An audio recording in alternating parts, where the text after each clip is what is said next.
Hey there, welcome back to EndlessFoodPot channel. Today we are going to make an authentic Telangana snack, Sorakaya Sarvapindi. Here, Sorakaya means bottle gourd. This recipe is most famous in Telangana. First things first, let's kickstart by making our flavorful chili paste. Onto our trusty mixie jar, we will add 6 to 8 fresh green chilies along with 3 garlic cloves to balance out the flavors. Remember, the flavor of garlic is dominant, so add a little as possible for this recipe. It can be dominate the flavor of bottle gourd. Now add enough salt, it can be adjustable later, and a teaspoon of sugar goes in. The sugar might seem unexpected, but trust me, it brings out the freshness of the bottle gourd beautifully. But hey, feel free to skip it if you prefer. It's completely optional. Now let's grind this into a paste. Set this aside and move on to our dough. In our mixing bowl, take one small peeled and grated bottle gourd, followed by our freshly made chili paste, a generous cup of sesame seeds for that nutty crunch, and some long sliced onions. See, we cut onions like this. And of course, a bunch of freshly chopped coriander for that burst of flavor. Mix it all together until the mixture releases its natural moisture. See, it's released its water. Now it's time to add rice flour gradually and knead until we achieve the perfect texture.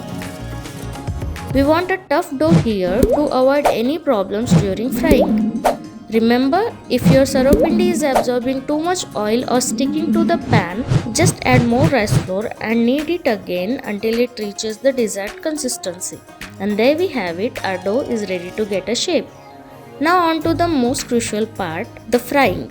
Make sure to use an aluminium pan like this or any iron frying pan for that authentic crispiness. Don't use any non-stick pan or any others. This is my pure suggestion, trust me.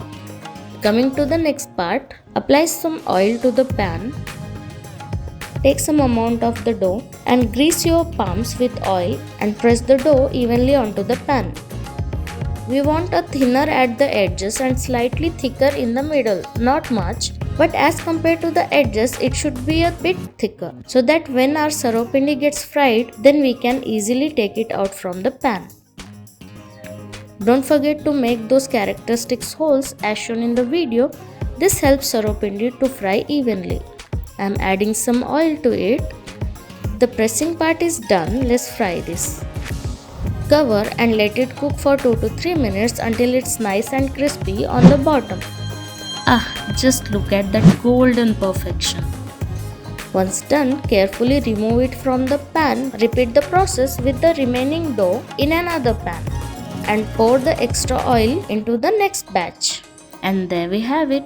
Authentic sarvapindi, crispy on the bottom and soft on the top. Ready to be devoured. Trust me, once you try this, there's no going back. Thanks for joining us today, and until next time, happy cooking!